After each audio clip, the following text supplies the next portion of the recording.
I'm Captain Intrigue. At the age of 14, in the basement of a friend's house, my friend and I spent weeks communicating with a benevolent spiritual entity on an Ouija board.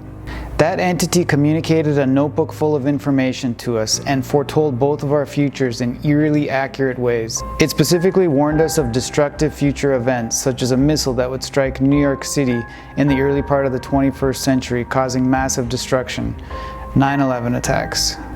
But the biggest prediction came when I began asking a number of probing questions about the end of the world. The entity told us that during our lifetimes we would witness a massive global catastrophe caused by a chemically caused disease, where countless numbers of people would die worldwide.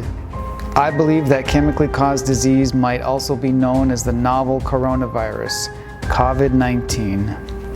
I've been cautiously watching and waiting all of my life for this, and I feel like it's my duty to warn others while there's still time. I know how crazy this sounds, but it's real. It's not a game, but it will be a real-life endgame for some of us. Keep an eye on the news, prepare as you see fit, and pray for all those affected.